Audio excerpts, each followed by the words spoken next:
are intended to generate smart, thoughtful discussion about how we create just and equitable pathways toward decarbonization.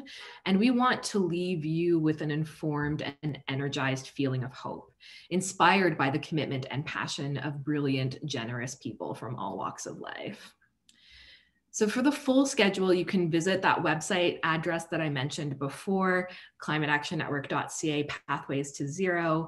You'll find, again, details on all of the previous webinars that we have, and more resources on the transition to zero will be coming soon on that website.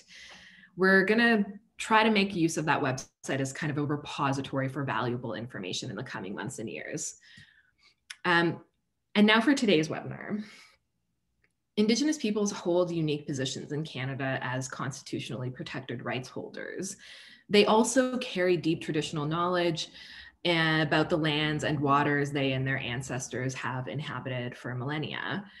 Powerful climate leadership comes from Indigenous communities. We know that Indigenous communities are really leading the charge, have been leading the charge for climate action in Canada and globally for decades at this point.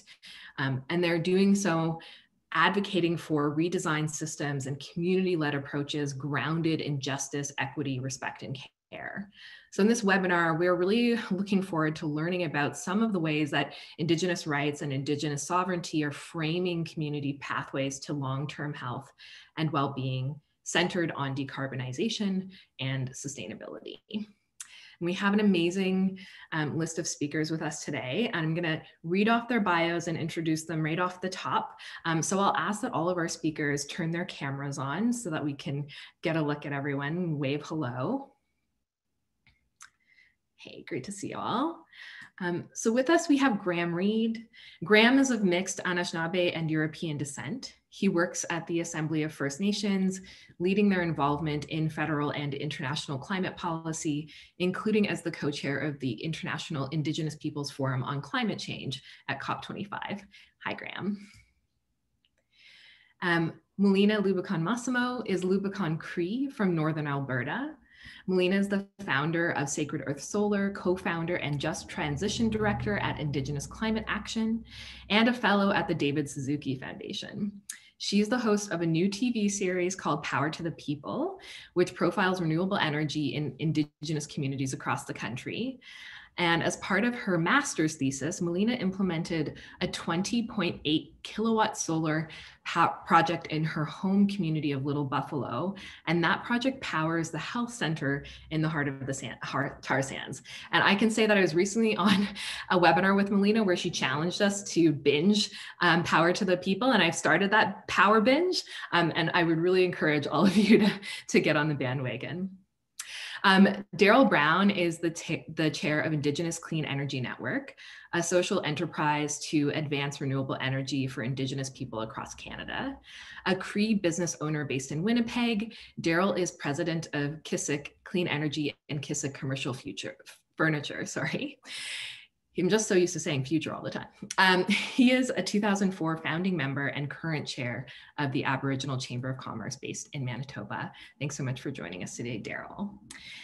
And finally, Nathan Kay is on the steering committee of 7Gen, a Canada-wide Indigenous Student Energy Summit. Nathan is from Saguenay, Anishinaabe Nation in Treaty 4 territory, currently residing in Mohkinstsis, otherwise known as Calgary, or Treaty 7 territory. Nathan helped organize the first 7Gen Indigenous Youth Energy Summit that brought over 200 Indigenous youth from every province and territory in Canada in 2019 to learn and discuss clean energy and environmental initiatives that youth can explore. In recent years, Nathan's been actively reconnecting with traditional Indigenous ideologies of land based on teachings along with his family and nation's history to advocate for the importance of this knowledge. Welcome, Nathan, and welcome to all of you. Thanks so much for being with us today. So before we dive in with our first speaker, Graham, a couple of reminders. If you want the translation, you press on that globe button at the bottom of your Zoom screen and you pick which language you want to be hearing our conversation in today. If you have a question, please enter your question into our Q&A section, and we will be able to answer those questions either by typing them or answering them live. And we're going to be trying to run a tight ship today. So each of our speakers will speak for about 10 minutes, and then we will have a final 10 minutes at the end of our webinar for conversation and questions. All right, let's get going. Graham, I'm hoping you can set the stage for our conversation today. So given your role at the AFN, you're in a really good position to help us break down the process of decolonizing climate policy and climate action in Canada. And speaking with you earlier, you discussed that when we talk about the process of net zero, we tend to mistakenly separate the solutions from the inequalities. I'd love for you to elaborate on some of these ideas with us. Go ahead, Graham. Yeah, miigwech Kat and Anin, Bojo, Graham Reed, Indigenous Cause, Ottawa, Nonjaba, and Anishinaabe, and Dow. It's an honor to join this virtual circle with all of you, and want to lift up Nathan and Melina and Daryl for entering this conversation in a good way. I was born in Ottawa. My great-grandfather was born on Wakumakong on Manitoulin Island, and currently I'm residing in the unceded, unsurrendered lands of Musqueam, Squamish, and Tsleil-Waututh. I'm appreciative of the importance in acknowledging whose land all of us are on, and want to kind of stress the importance of how it's not just about words, it's about this respectful process and protocol of building a more respectful and caring relationship with where you are. And I think that kind of recognition is the foundation to the conversation that we're having today. And in Kat's introduction, we kind of spoke about the connection between decarbonization and sustainability. And I think this is an interesting opportunity to think also about the connection between decarbonization, sustainability, and decolonization, and why those three things need to be advanced simultaneously. And, I obviously have a little bit of a different role than Melina and Daryl and Nathan, and I'm excited to kind of do something that we're trying to do at the AFN, which is kind of embody the teaching of the grass dancer.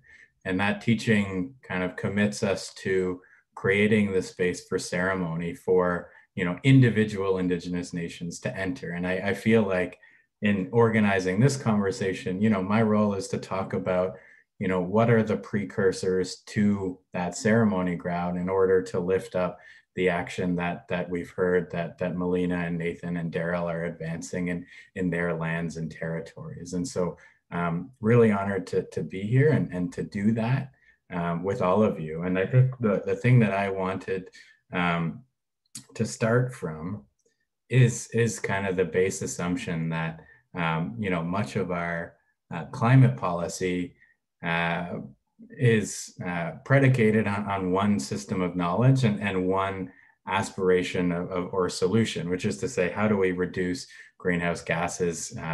How do we do that through technology and through markets? And we saw today, I think we'd be remiss not to acknowledge the decision of the Supreme Court to uphold the Greenhouse Gas Pollution Pricing Act, recognizing that also stems from kind of a market-based approach. And so being critical about what that means for how we think about that collective future and envisioning exercise that I think Kat spoke to.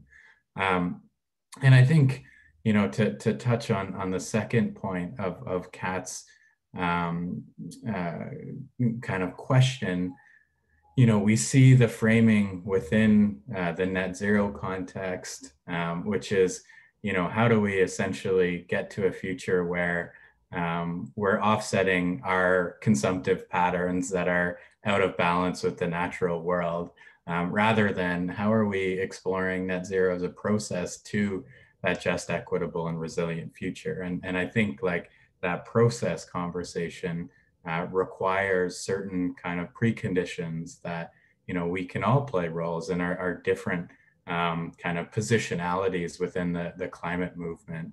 And I think the problem that we see and that we'll continue to see is that these ways of thinking kind of permeate, federal, provincial, and territorial and international climate policy. Canada has committed to updating its nationally determined contributions, its greenhouse gas targets by mid-April. And the unfortunate reality is that we'll likely see this kind of continuation of the same approach. And I think the opportunity now and the opportunity with this panel and with the conversations that have happened over the last 9 weeks is to really take kind of a critical, reflexive look at whether that's the future that we want and whether those are the solutions that address the kind of root problems of the crises that we're facing. And, it comes to no surprise to anyone in this conversation that we have these kind of multiple crises that are facing all of our communities, starting with the climate, the biodiversity crisis. We're all dealing with the health crisis and want to acknowledge all of you and your families as you navigate that. We're also dealing with the ongoing crisis associated with colonization, and we can talk about how that continues to have a very structural impact for Indigenous peoples within what we now call as Canada.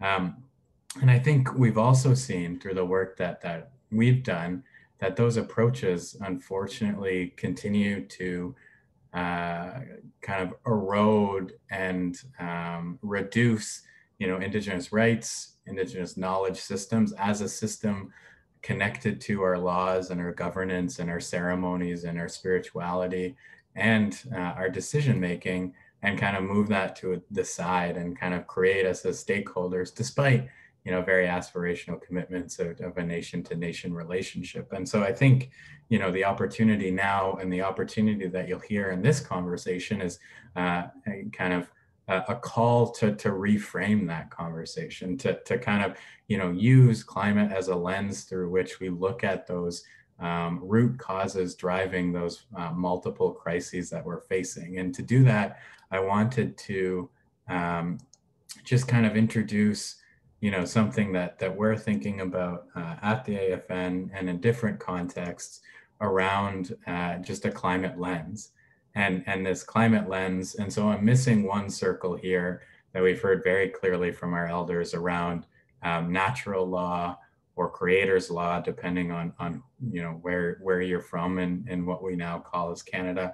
But we talk about these kind of concentric circles of climate action that get to that place where we're really enabling Indigenous-led climate futures and solutions to address that. And so part of that and part of kind of, that move towards, self-determination within what we now call as climate is really reframing the issue from something that is actually connected to and a lens through which we look at our daily lives and experiences. And so you see the first context here that when we talk about the climate lens is that notion of legislative, legal, and policy ecosystems for Indigenous peoples. This includes the acknowledgement of the UN Declaration on the Rights of Indigenous Peoples and the minimum standards associated with that.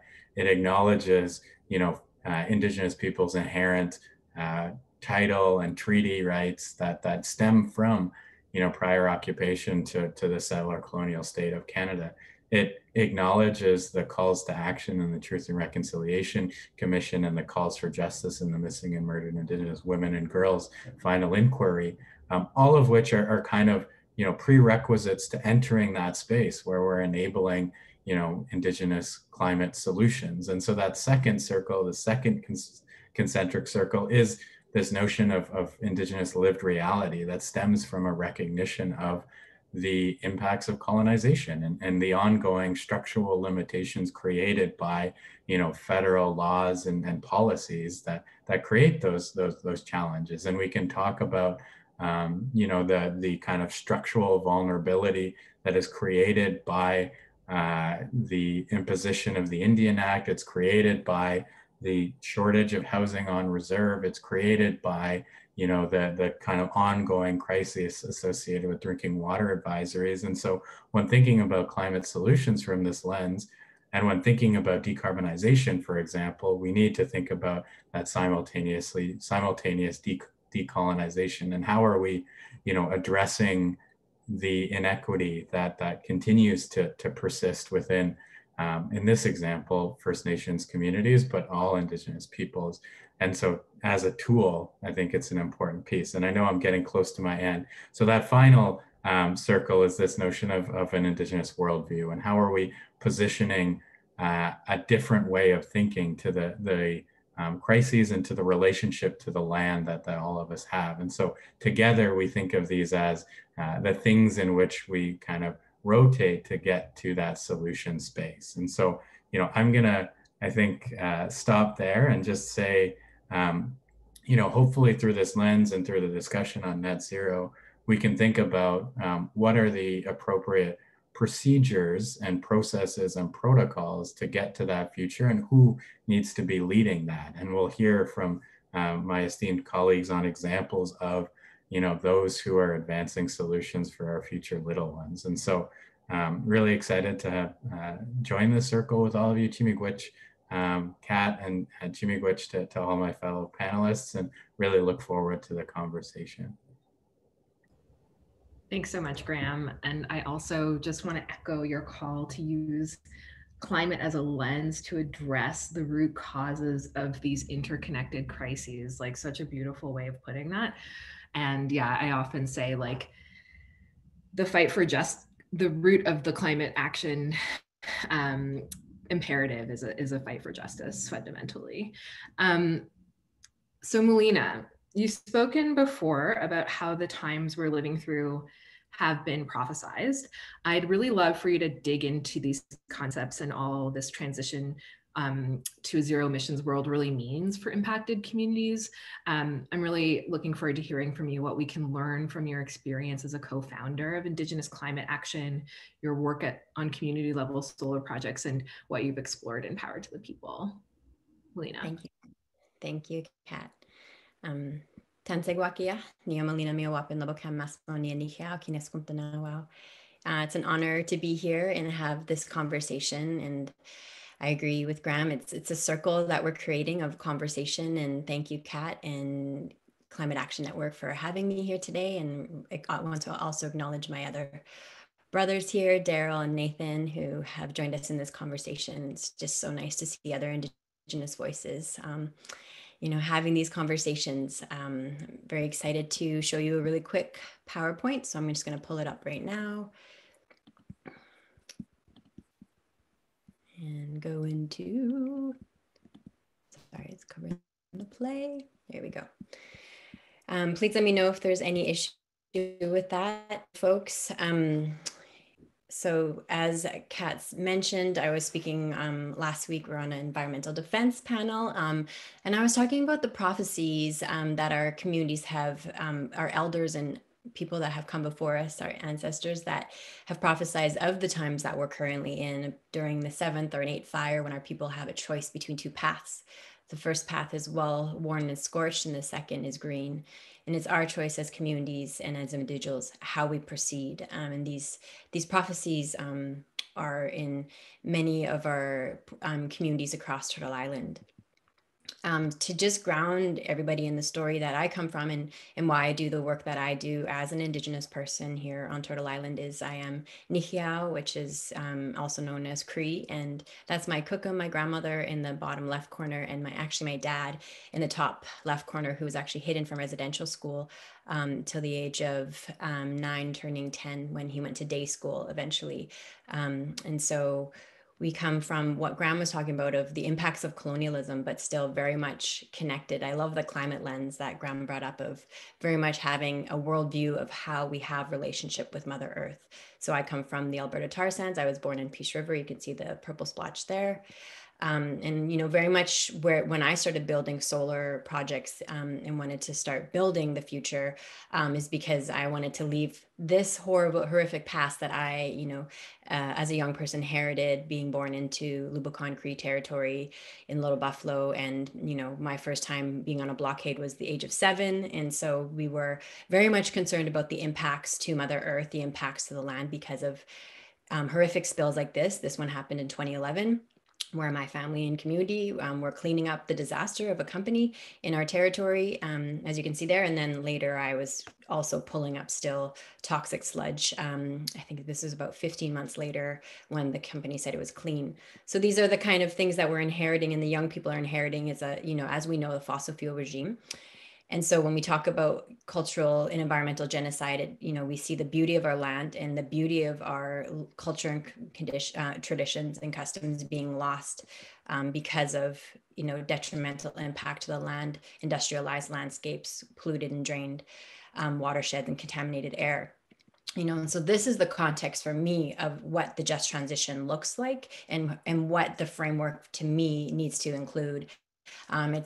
I think sometimes we have these silos in, the renewable energy sector and the climate justice sector and all the different types of, movement spaces we have. And we need to, and I appreciate having these conversations of what intersectionality really looks like, having a justice lens on what a just transition means. So just transition, originally what folks know about is how it was in the union movement, in the blue-green alliances in the past. And, I think we're widening this definition to include Indigenous communities, include the communities that have really bore the brunt of environmental degradation and climate change impacts, and also are, right now on the front end, and also in the, receiving these transition technologies to be able to transition in a way and not kind of having it inheriting the solutions at the at the end of the line. And so that for me was what a just transition looks like, because I knew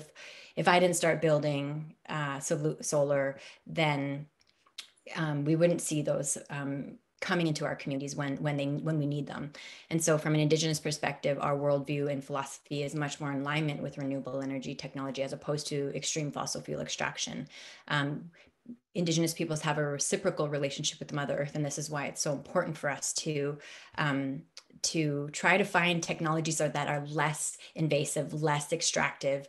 They are still transition technologies, so let's, they're not the silver bullet that all of us want, but they are a way for us to reduce our greenhouse gas emissions, to reduce our dependency on diesel. And so that's why I decided to start a community-based solar project in my home community called Pitapan, which is basically building a solar project this is Carlton here. So this is in Little Buffalo where I was born.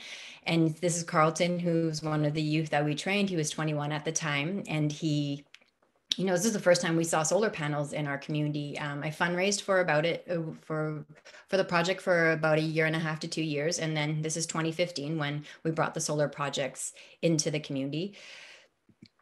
Solar panel into the community and started building a top of pole mount system, which is a 20.8 kilowatt system. As you can see here, we put it off the ground. We didn't fence it away from the community. We didn't put it down below, because right behind there, you can see that there's school buildings. And so there's kindergarten to grade 12, where, we didn't want the temptation of these, which, when they're tilted, they look like slides to young kids. So we put them high up off the ground so they can kind of be a beacon in our community. And they're connected to the right of this installation, which is, our health center. And so this is the first time we saw solar come into our community. So that was very exciting. At a solar feast, a solar launch. We put the little kids had impressions made of their hands, so they can see this type of power being generated within our community, that there is the ability to power our community buildings and places and spaces by the sun. And so now the grass is all grown back over and it's nice and green and beautiful and you can walk underneath of it. But yeah, many of our objectives were reducing fossil fuel dependency, but also engaging the community on what their vision is of what the future looks like.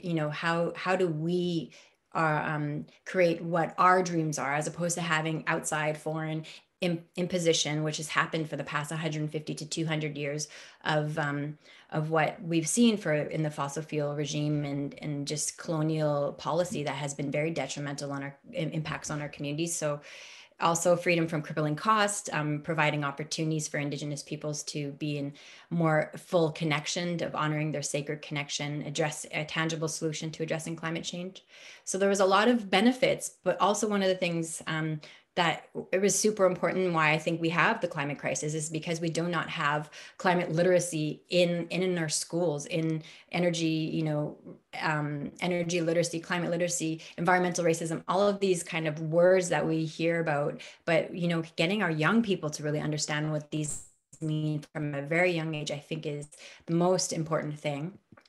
And then, so that's the creation of Sacred Earth Solar. And so you can see more about these solar panel projects. I worked with the Secwepemc women and the Tiny House Warriors building solar panels in the path of the TMX pipeline. So you can go to sacredearth.solar and see more of these stories. There's different videos. And then there's also this, which was really exciting to do. It was a project I've been working on since I think 2016, 17, and it's now airing on TV. It's called Power to the People. So you can go to APTN and you can watch it, live stream it on their platform called Lumi. And it's just about, we went from coast to coast to coast, talking and just talking with and visiting Indigenous communities that are also doing the same thing that Sacred Earth Solar is doing, which is building renewable energy systems, eco-housing, food security projects in their communities.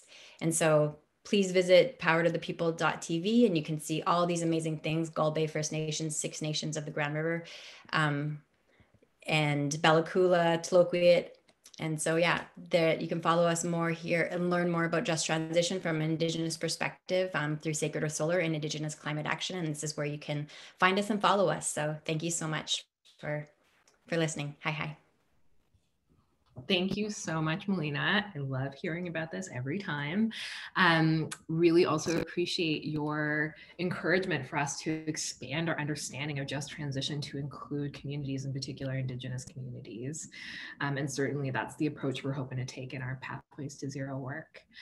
Daryl, I'm turning to you now. So as a business owner and clean energy advisor for off-grid Indigenous communities, looking to transition to renewable energy, you're here to dig into the specifics of project implementation.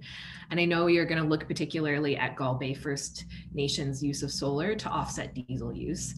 I'd be really curious to hear from you what lessons you think there are to learn about the transition to zero from this project and others like it. Daryl, take it away. Thank you, Kat. Tanzi, Anin, Wache, coming to you from Treaty 1 territory. Just want to explain a little bit about the territory that I'm coming to you from here in Winnipeg. Manitoba Hydro is where we get our power from. And when that hydroelectricity was developed, it flooded and disturbed and displaced a lot of Treaty 5 people here. And so they, to this day, they continue to pay with the, just the reduction in their quality of life through the cheap hydroelectricity rates that we pay here. We get our water from Shoal Lake First Nation, and Shoal Lake was cut off immediately when the aqueduct was built many, many years ago. And they just recently got connected by road again. So again, another example of a First Nation really at their expense having clean drinking water for all of us here in Winnipeg. So I want to acknowledge that. Just want to jump into the first slide, please, Lauren. Great. So here we have a screenshot of the ICE network. And Indigenous Clean Energy Network is a social enterprise. It's a national enterprise here in Canada. And I'm the current chair of the board for this enterprise. And we have over 1,000 members now. And I would encourage anyone who hasn't already looked at this to just take a dive in, sign up, register, it's free, and join us in our webinars, in our discussions, in our forums, and feel free to post if you're working in anything related to clean energy with the Indigenous people. It's a great network and really proud to be a part of it. Go to the next slide, please. So KZA, Kiaji Zaging Anishinabek, what we did with Gull Bay First Nation here is we were approached to become advisors for them. So I actually worked with Chris Henderson and Lumos Energy out of Ottawa, and we became the advisors for Gull Bay First Nation, or KZA, in this first fully Canadian integrated renewable energy microgrid. And you can see that they're located in Northwestern Ontario. They're about 2.5 hours drive north of Thunder Bay. Go to the next slide, please. So just to cut right to the finished product, you can imagine that this was all just forest when we first started. That road that you see to the left, that is on the other side of that road is the hydro diesel plant. So even though Gull Bay First Nation is an all-weather road access community, they were told by Hydro One that they would never be connected to the grid. So when the chief and council and the community realized this, they came together and started to enlist the help of people like Chris and myself. We, together with industry, developed this entire microgrid, fixed solar array, and battery storage, and integrated it all into their diesel generating system. So in the summer, which is the strongest sun months, we have really good power generation, really good penetration. And then the sun photovoltaics get served into the microgrid, the battery storages get fully charged, and then all of that energy goes into the diesel system. The microgrid tells the diesel to power down. So on a clear sunny day in Gull Bay, you can actually hear quietness because the diesel engines have reduced to almost nothing in their RPMs, and the community is running on full clean solar power. It's quite powerful. Next slide, please. So here was the launch a year and a half ago, which was August a year and a half ago. We, also on Power to the People. Melina did a great show on Gull Bay First Nation. Here at the launch, you can see that the community is counting the diesel liters of fuel reduced. So it's really interesting. It's a running tally. We estimate 25% reduction annually, which is over 100,000 liters of diesel fuel that's not being burned because of this renewable energy integration. And you can just see all the smiling faces there. AJ Escuegas, third from the left, he was the one that I worked with very closely.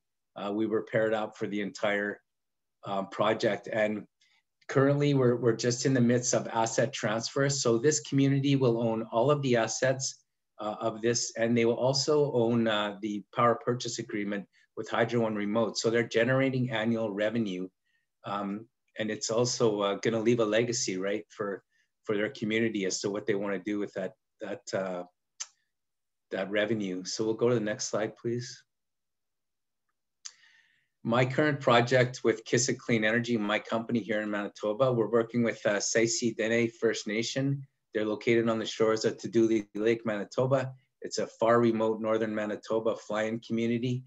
And what we're going to do is very similar to what Gull Bay did, where we're going to do 2-scale fixed solar array and then microgrid and battery storage. Saisi Dene First Nation has been asking for help for over 20 years. If you hear the chief, Chief Yasi, talk about his community, he can't prove it, but he's certain that their high cancer rates and their health effects are related to the diesel, not only from the diesel generators where they get their electricity, but from the diesel tanks and the heating that they have on each of their homes. And like he says, in winter, when you walk through the community, all you can smell is that diesel fuel. So we'll go to the next slide, please. Very excited to say that, so here's just where Saisi Dene is located. This is just a northern portion of Manitoba on this map, but you can see they're very well up there. You can see Northlands First Nation to the left. They did some kind of hybrid integrated renewable energy. I think they used lake-based geothermal, some solar, and some biomass. Saisi Dene has decided to just only go with something very reliable and simple that's not going to require a lot of maintenance just because of their remote location. So this will be the first phase for us, and we will introduce other renewable energy options to the community as they tell us they want it and they need it. But to begin with, it'll be just a very reliable and safe solar, microgrid, and battery storage. Next slide, please. So really happy to say that we've got our geotech analysis finished, and we've also finished our land survey. So this was just last week, actually, up in the community. And you see it's tough slugging through 4 feet of snow, but we actually did a very good job of analyzing the space that we're going to use for our renewable energy land. And go to the next slide, please. Yeah, and here's our the local operator helping us out. So we're doing geotech testing in 4 different spots on the land. Community is really proud that this is actually underway now.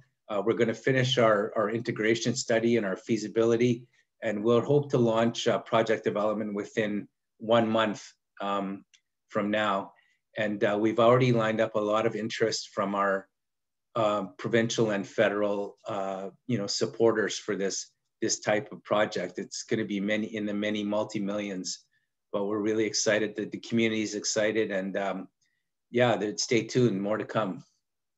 And that's really my presentation. Awesome. That's so exciting, Daryl. Thank you so much for sharing that with us. And I also really appreciate you highlighting the co-benefits of these kinds of projects, right? It's not just about like reducing our dependence on fossil fuels and addressing climate change. It's also about creating healthier communities, right? Reducing that noise pollution, reducing that air pollution, and making our communities places that are healthier for us to live. So thank you for reminding us of that important point. All right, I'm turning to our last speaker, certainly not least, of course, Nathan with 7Gen. Nathan, this has been a groundbreaking summit to explore the challenges and opportunities in Canada's sustainable energy transition from the perspective of Indigenous youth. So my question for you is, Indigenous youth play an integral role in the transition to a climate-safe future. So how can we all be working to actively engage and lift up Indigenous youth who are really on the forefront of this transformation and this transformative fight for justice? Great question, Catherine. And Aninjagwa, Nathan, Nitsiga Sun, Ochinia, Zagame, and Anishinaabe. I'm OG Cree, so a little bit of Ojibwe, Anishinaabe, and Cree in there. So yes, in terms of the youth and getting them involved, today many youth are at odds, and they don't really know what they want to do with their lives, and they don't know what they want to do with their career. Putting together the 7Gen 2019 summit, a lot of the youth that came from remote communities and from every province and territory, we had people from Iqaluit and Nunavut, Yukon, and a lot of them, they were stuck on what they wanted to do, and many of them didn't know, or they weren't involved in clean energy. They haven't considered clean energy or any environmental initiatives, but attending that summit, that gave them a sense of purpose and inspired them to pursue either career or an education in the clean energy movement. And they saw that a lot of the projects, the renewable energy projects, were being led by Indigenous people, by Indigenous communities. So they took, when they left after the summit, by the end of the summit, a lot of them expressed in their language, which was beautiful, that they had a happy heart by the end of it. So that was good to inspire them in that way. And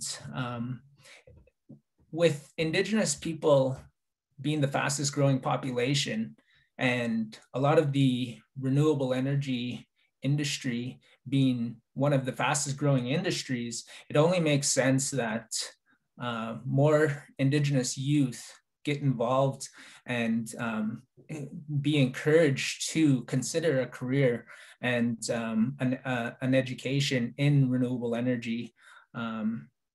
So with 7Gen, there was there was a sense of purpose and togetherness, and it was a space for Indigenous youth created by Indigenous youth. So there was a lot of interaction and lifelong friendships made also. So with that, I will share my slide and walk you through the concept of where 7Gen came from.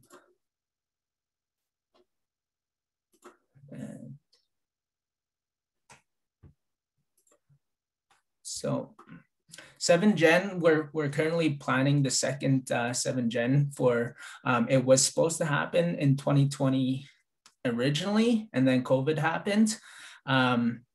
We did 7Gen 2019 in Calgary, and from there we went on to Student Energy, the Student Energy Summit in London, and there we advocated for Indigenous representation in the global environmental movement, which includes using Indigenous knowledge and including Indigenous teachings and value systems.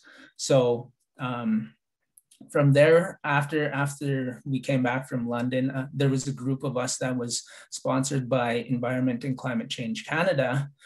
We came back from London with a renewed sense of purpose to continue the momentum, and we started planning for the second 7Gen. It was originally supposed to happen with in collaboration with the ICE network in Ottawa, but due to COVID, we had to delay that, and we considered doing a virtual event, but we felt that it would not have the same impact of having on the youth, I guess. So we've had to push it back a few times in terms of the situation with COVID, and in the meantime, we discovered an opportunity to add an Indigenous youth mentorship program where Indigenous youth can initiate a clean energy project for their community. And that program is in collaboration with the Indigenous Clean Energy Network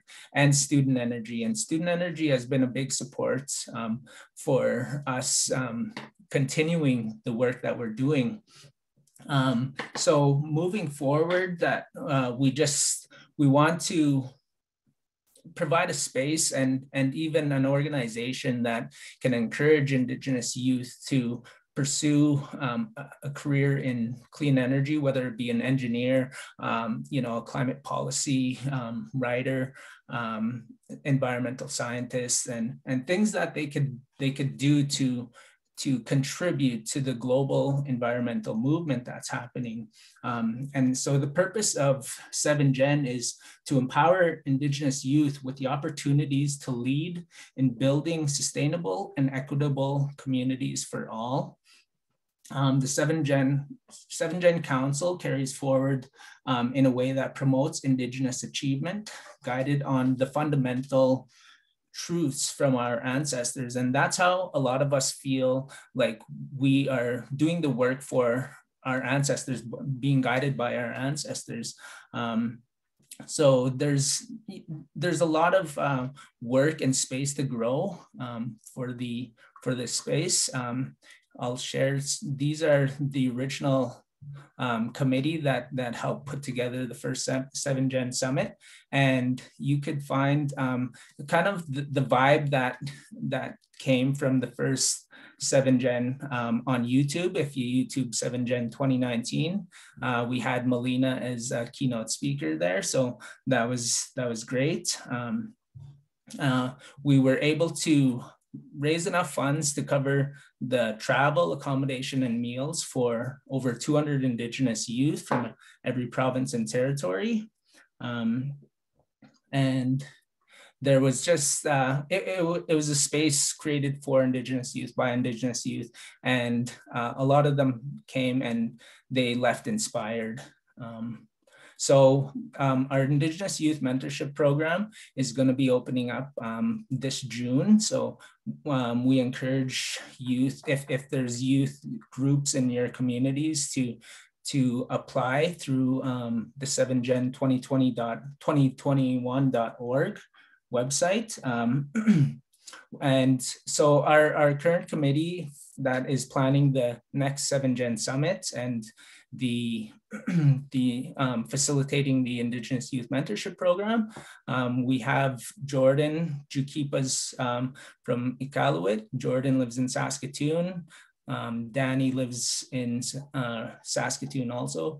Saskatchewan James Harper, he is from Winnipeg. He has a master's in renewable energy.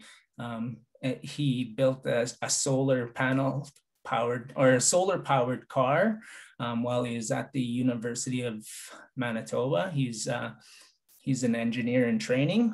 Shayna, she is in Ontario, Thunder Bay, Ontario. Sydney is working on an environmental science degree, and Serena is from Six Nations of the Grand River. So that is our current committee planning the next 7gen Summit. We encourage that the youth, if you have youth from your community, to look into the website 7gen2021.org. Thank you. Thanks so much, Nathan.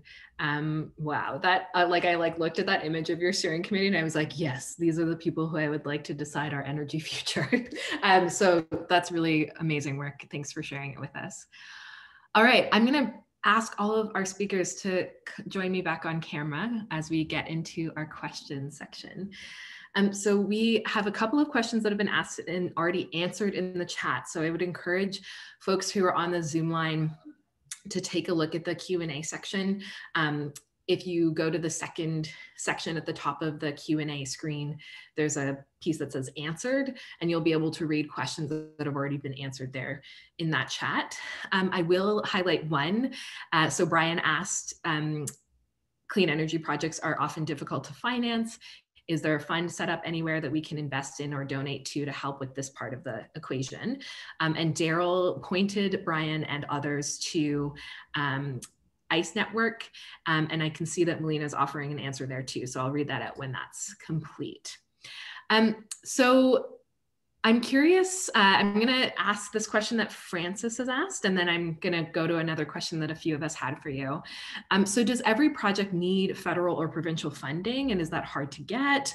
Or what are the other sources of financing for these kinds of projects? I mean, I think a lot of folks are kind of trying to figure out how we kind of shift the financial systems so that we're actually investing in these kinds of projects, as opposed to the fossil fuel projects that we know a lot of our economic resources are poured into right now. Anyone want to hop in with thoughts on those financing options? Yeah, I can, if that's okay, sure. So I know for the project that I'm currently involved in, one of the things we're looking at is a really attractive term sheet, a loan sheet from Canada Infrastructure Bank. So they have a big mandate and just announced a really large pool of money. So it's actually, when you're talking about regeneration, the financing and the interest and the rate is very attractive to projects like we're looking at. And just want to backtrack a little bit, going back to the donations. Each First Nation has an opportunity to become a donee under this federal tax law, and they can take the contributions directly. I only know a little bit about that, but maybe Melina knows more. But just going back to financing, there is a lot of interest now in supporting. So aside from the funding, actually Canada Infrastructure Bank is going to be one of the big players that I think. Yeah. Thanks, Daryl. Yeah, I think there's so many different ways to get funding and financing. It depends on kind of the region you're in, the province you're in.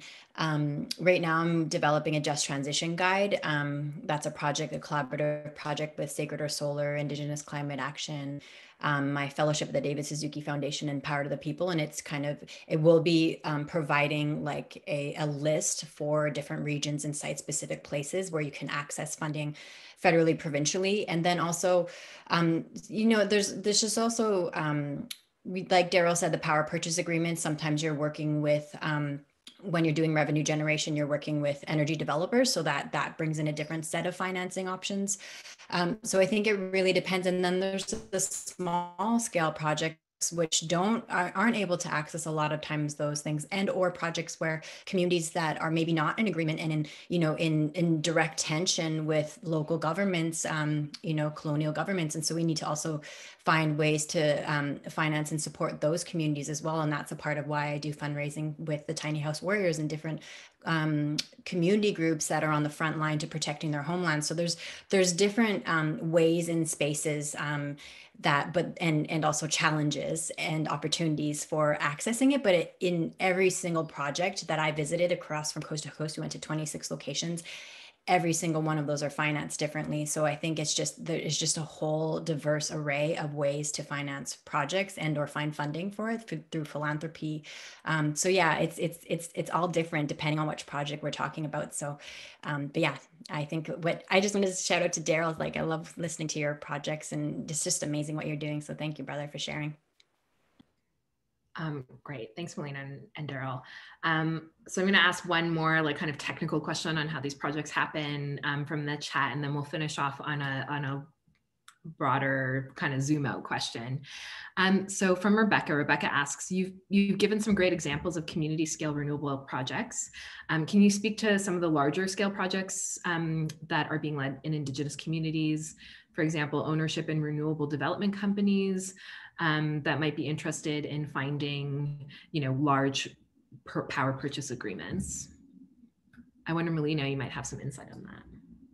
I was just typing with Madeline, who was telling me I was speaking so fast. So I'm so sorry for the translation. My apologies. I'm a fast talker, especially when we come at the end. So I just wanted to acknowledge that so I can slow down, but then other speakers. Could you ask the question again, Kat? Because I was just responding to Madeline. I'm sorry. Yeah, of course. I think so. Folks are like really excited about some of the smaller scale projects that have been discussed, but thinking about like some of the larger, so, how we kind of transition, not just at the community level, but maybe at the kind of corporate level, like decolonizing those big spaces. Yeah, I think one of the amazing, I would take direction from Indigenous clean energy. I myself and Daryl are actually the first in cohorts from the Catalyst 2020 program. I put up my smaller scale solar project before I joined that, but I was able to learn a lot more about power purchase agreements and just the way that from the experience that Indigenous clean energy is able to share with communities of how to get better power purchase agreements, how to ensure that communities are getting training, procurement, ensuring that there is, and I know Daryl can probably speak directly to this as well, of like ensuring when communities are partnering with outside developers that inside those agreements, there is stipulations to ensure that communities are getting the benefit. Because I think what we've seen in the past, what I've spoken to other communities with older renewable energy projects, is that some communities got like 1% of, say, a project that's entirely on their homelands, and that just can't do anymore. And so what we're pushing for and what we've seen is like at least having 50% majority ownership and ensuring that there's ownership models for those nations. Okay, I'm speaking fast again. So I don't know, I'll pass it over to Daryl, but those are some of the things that we learned around like procurement and ensuring that there's a fair and equitable ownership models for Indigenous communities across this country. Yeah, that's right, Melina. And here in Manitoba, some of our recent hydroelectric dams have been developed with equity ownership from the First Nations where their lands are affected. So they become a partner and they become a revenue partner in it, and ownership of the actual project. Oneida Storage, that's a big utility announcement. Graham probably knows more about that. Also Fisher River Cree Nation here in Manitoba, they've done a utility size solar array. So it's big enough that they are now being recognized and feeding back onto the grid. Graham, do you have anything to add for Oneida? Yeah, not heaps. Just it reminds me also of the Fort Nelson geothermal project.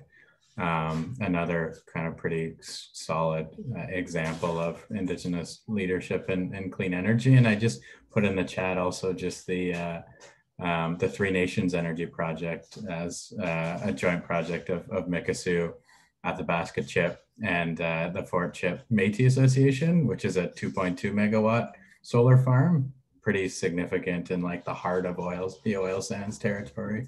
So yeah. All right, so we've got one more minute, and I want to ask a pretty big question, but I might turn to you first, Nathan. So Nathan, in your talk, you mentioned, wanting to make sure that Indigenous youth, Indigenous communities are represented in the global climate movement, in the domestic climate movement. It's up to us, like settlers, to do our own work in figuring out how to ensure that that happens. But if anyone on the line has any thoughts on that and you want to share them, there are a few questions on that in the chat, and we'd love to hear from you. Yeah, I think getting involved with organizations like the Indigenous Clean Energy Network, that's a national organization. Student Energy is also there to support us, but just there is organizations Indigenous led that are participating, and that they do have the capacity to participate and do things like Melina mentioned, the procurement, and ensuring that there is ownership. And just by reaching out to the organizations, those organizations will better help guide those that want to get involved. And include Indigenous people. Thanks, Nathan. Yeah, go ahead, Graham.